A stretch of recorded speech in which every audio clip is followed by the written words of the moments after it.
pound in the city. Thought I couldn't see you there. Well, I found you in the city. So I hung on every end of every crown of hair while I was crowned in my village. No, I couldn't keep you there. Oh, I took you to my village. We waited at the station like an emperor in a chair.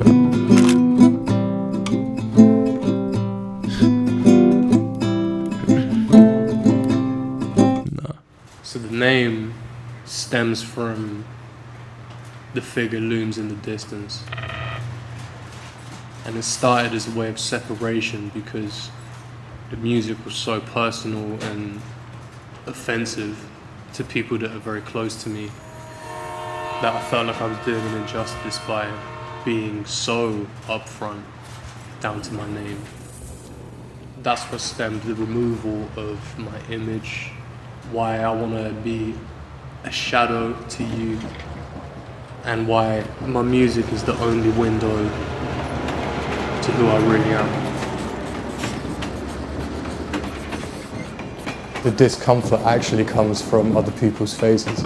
I didn't deal with any disassociation.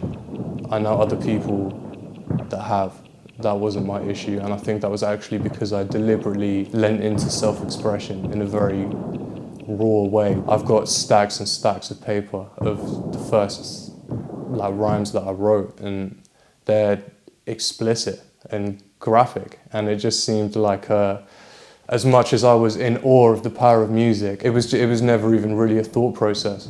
So I felt like I could embody my truth because I'm only talking to me, you know. I think there's something so powerful about music and words and about focusing in on how we think and how we process things, and that's the bigger picture, and maybe now the bigger drive than processing my own pain. We ended up leaving the church and therapy, and I think we were a bit too young for both. There was always a feeling that something was wrong. But honestly, as cliche as it might sound, the writing element of everything that I do was the perfect space for me to recognize my own flaws and my own issues. And you can't escape from shit when it's written down. So in a way, I felt like I didn't need it anymore. And in the same breath, I think my family needed it more and more because they didn't have that same kind of outlet. And there was not a bitterness, but a sadness. There was a lack of understanding of this. And I would show them the music I was making and the things I was writing about, and they would be worried instead of proud. And I think that carries into today. Mum raised son.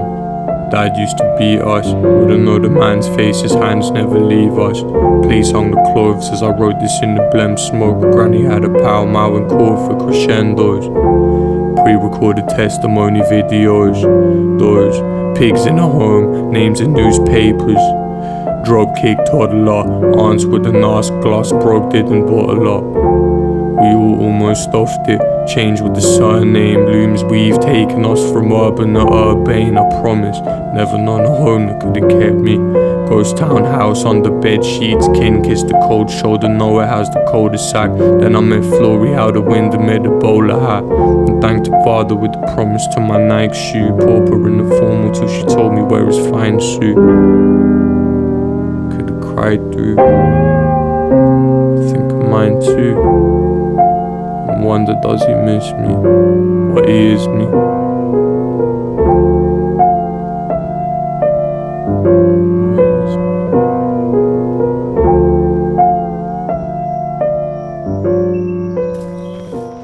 I don't really care what anyone thinks. And that's more to the point of alienation and being true to yourself. I really don't care, because what really matters is that I've put my emotions and the thought process into something bigger than me. I really had something to say every time, and I used it to decide who I wanted to be. So my music has dictated who I am, and I think the abuse that I went through did the exact same thing. So every day I write, and I don't just write music, but I'm constantly thinking about what can I do with the situations I'm in. And the older I'm getting, the more the minutiae is attractive to me. People don't change. It feels like every time I see them, they've already died, and there's another chance to build it back up again. And in a way, in that very same breath, I feel like I've died 1,000 times here, and every single time something new has come from it. And all the songs I'll never release because they feel too personal or they hurt too much. They've been some of the most groundbreaking pieces of work for me. And as I reflect more and more on myself through my medium, I feel a sense of guilt because my family don't have that. And they die every day and do the same things. And I can't do that. Otherwise I'd be making the same song.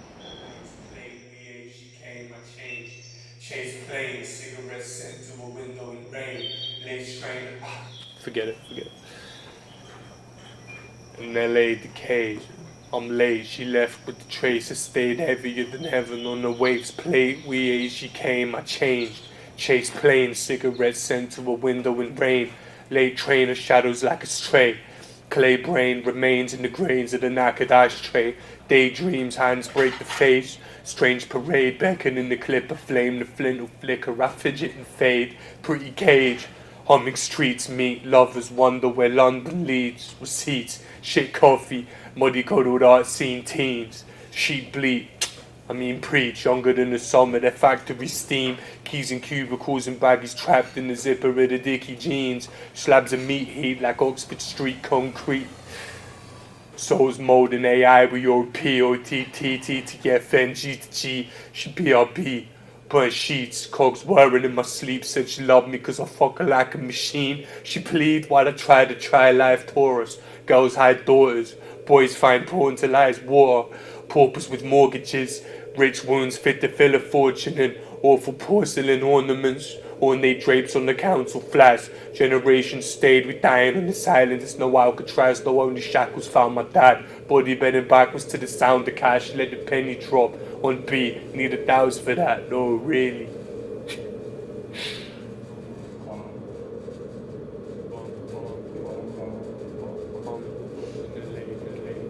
Bomb coming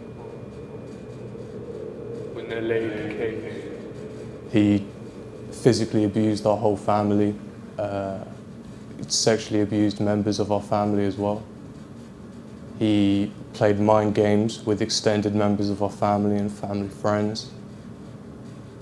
And it was so bad and so manipulative that when claims started coming out about what he was doing to our immediate family, the rest of our family didn't even believe us.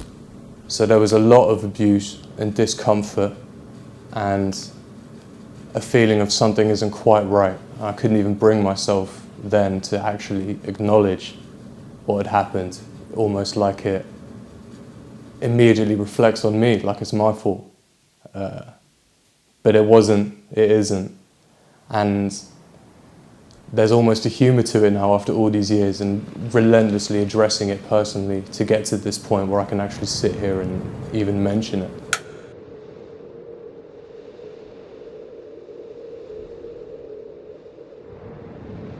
Well, when there's nothing really around you that works, you have to make something for yourself. You have to retreat into your mind or into the hills. In a way, it's a blessing. The monotony of this place and the slowness bled into me doing what I do now. And this is the funny thing, because through all the chaos and the changing environments and that scream for order that we all had, the only thing that really impacted my character was when I'd make this music.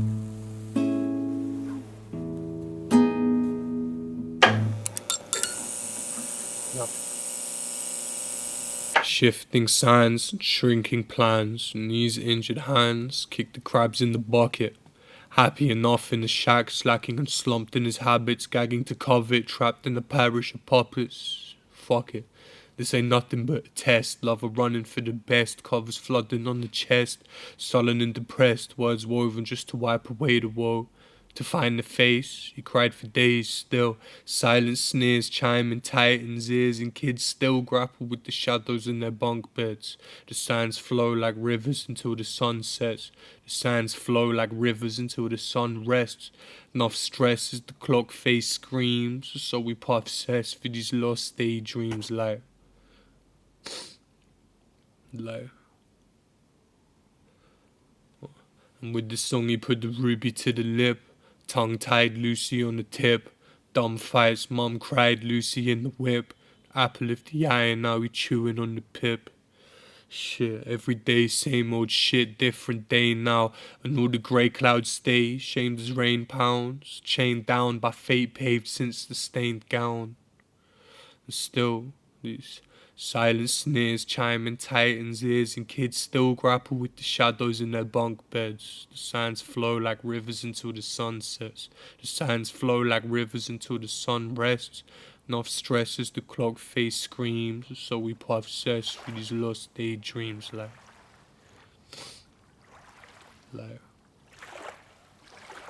It's February again. And again.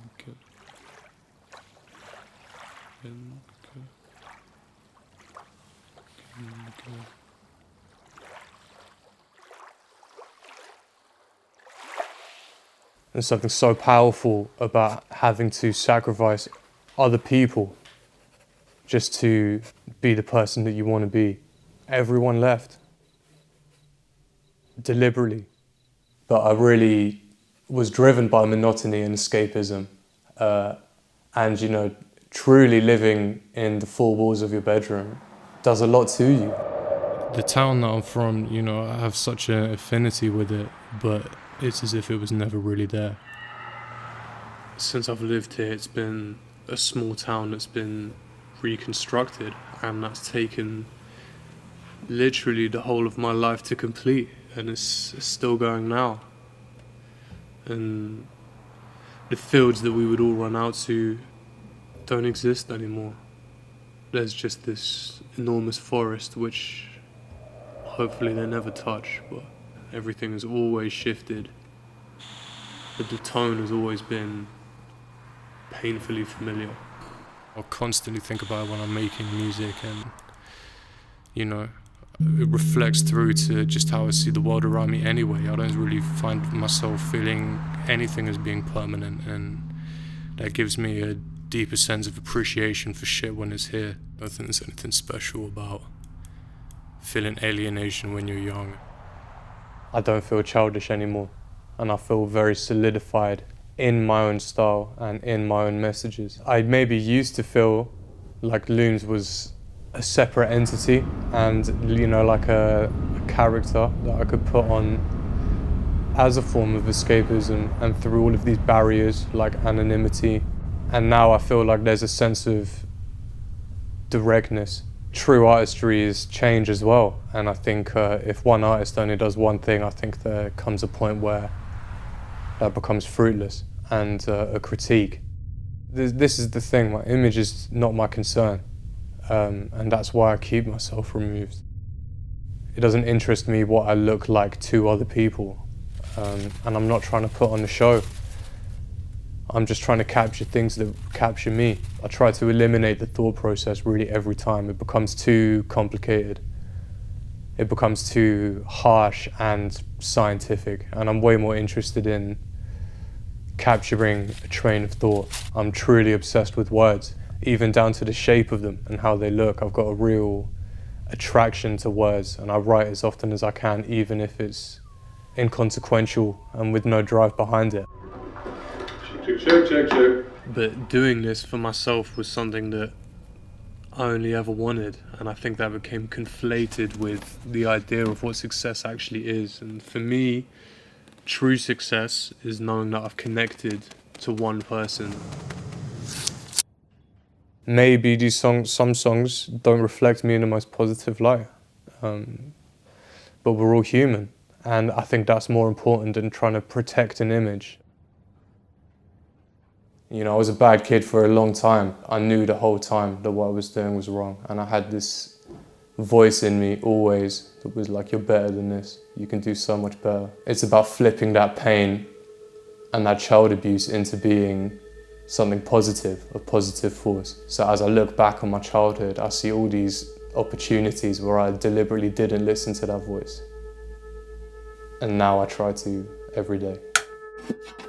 My love of words and my love of reading and my love of music, these things all collided in a way where I became my own therapist. And I would talk to myself and I would write out my feelings, and the extra challenge was making it rhyme. I spent my whole childhood in my room until like a random weekend day. Money was tight, my mum worked from home the whole time I was growing up. I wasn't able, because of the structure of our little house, I wasn't able to do anything except be in my room. So I'll come home from school, even as a really young kid, and just go straight to my room, and I had to stay there until 8 p.m. So I had this time every evening, and I would just separate and write and decide what I liked and didn't like about my own shit. I was completely self-absorbed. I would read back the good pile and ask myself why I liked it. And it was always because I would see something and be like, oh, I don't like that aspect of what I'm writing about. I don't like how I sound like a victim. I don't like how cold I sound. And in a way, I became my own barometer at a really young age. And when you go through that kind of shit, and I'm sure there's millions of people that can relate, you can see an insight into a world that kids have no idea about, and kids don't even know how to handle. And when you're a kid yourself, it almost gives you like a sixth sense, where suddenly people talk about shit and your hairs in the back of your neck grow, they go up, because you realize these people don't have the same situation as you. These people don't have any kind of gravity to what they're talking about. And that never felt like a bad thing in retrospect, which is really interesting, and maybe I'm lucky, but I feel like I owe that to music. Well, it's funny because you don't know what a norm is until you're too old for it to really impact you. So by the time I was old enough to really, truly understand what was wrong, it was already so late. For me, those moments of alienation just powered me to be myself more. And the more I forgot who I was, the more I slipped into negative patterns. And it can be really powerful to be an outsider. Show me he'll never show. Fools think of futures that heaven knows I know. Waiting by the road like stone in the lurch of the church, praying water wet the bones, kept the smoke towed and overcoats, corrode the nodes, broken pods. No one's home, though they're frozen in the windows alone. Flickers in the field, but the silence is the violence. There's a killer in the yield. Bills. Men in pubs blowing noses. In the dimmer corner, devils blushing in atonement atrocious. A runner with the phone gripped the number when the low hits, a shudder as I phoned it. Hello. It's only murmurs as the ghosts roam the warehouse, and death is glowing urgent as workmen. Whisper thinking no one heard us, it kept growing further. Sex only hurt her. She never learned to put the pillock in the pillory and left from the edge like an infant in the infantry at least. Licking shots, missile hit the crop near the new narcissist who made a mirror out and mop. Watch me. Drop the body in the sea. Strange gods draw the contours he crossing in his sleep, swallowing the screams. Streams being crossing in the sheets. Not enough coughing in my dreams. Queen didn't breathe. Fit the parish in the palace, in the harbour, in the parlour, and the knackers in the carriage. But each man in town carried maps as if an atlas, and each lad around saw him staggering entrapment. Blanching the back, sticky sun sank the average. To her mind was matchless, burned while the lamp lit. It showed the same smile, bright and false, so blind and had to put my eyes on the wall. Yeah, I die before I fall, but it might be the same time. Find me when I call. If you find me at all. If you write to me at all. Maybe there is no forgiving there, or forgetting, but I think there's a level of learning how to carry your past. I mean, I'd be doing him a disservice to forgive him, but it's almost like a training exercise, like a thought game. It's not a burden for me not to forgive. It's not the Pain Olympics, and that's not to put down someone's experience. It's true. Pain is completely relative. It's about how you deal with it. Do you need to forgive if time makes you forget? But time is very mysterious. It goes fast and slow. There's never really a need to address anything. It's just simply about what you do.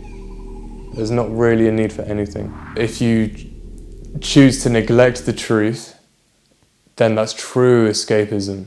And I don't know how helpful that really is. I'm far more interested in capturing the truth. And not even because it's spearheaded by connecting with people. I just feel that it's incredibly powerful. And it's the thing that actually motivates me to write now. The younger me would hate to hear this, but the more I'm a part of society, the better I feel. I do feel obligation to be the best person I can be because of my past and because of my present and because people are fascinating and I don't want to shut anything out. I mean, again, do what you please. I just think truth is so powerful, especially when people don't really want to talk about them. There are some things that are just so gruesome and psychotic that it just hurts too much to even offer up to the forefront. And maybe that's my challenge to myself, to represent those things in a way that feels important to other people. It's funny because the things that flicker to mind, I still just don't want people to know. When I analyse that in myself, it's just because I think it just makes me feel so alienated.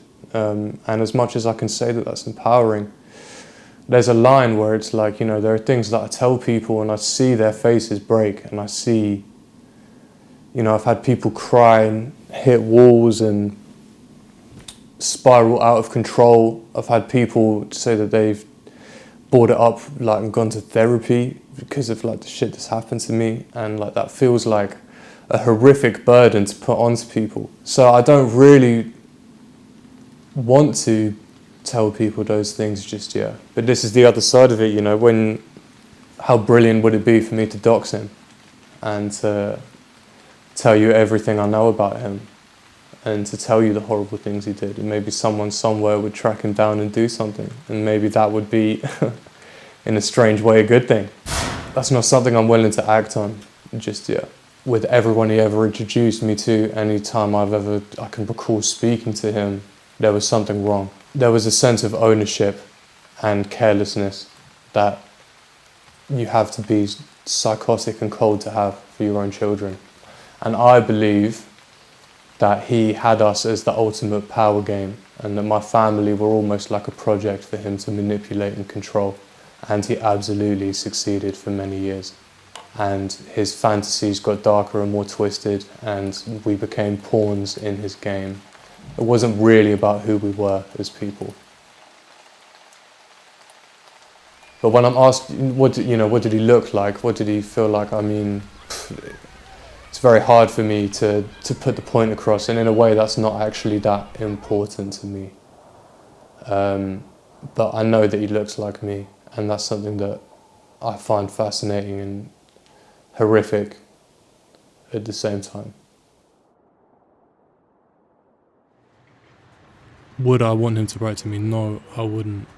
I would want him to come and see me, come bump into me at a show or in a bar, see what you can say to my face then.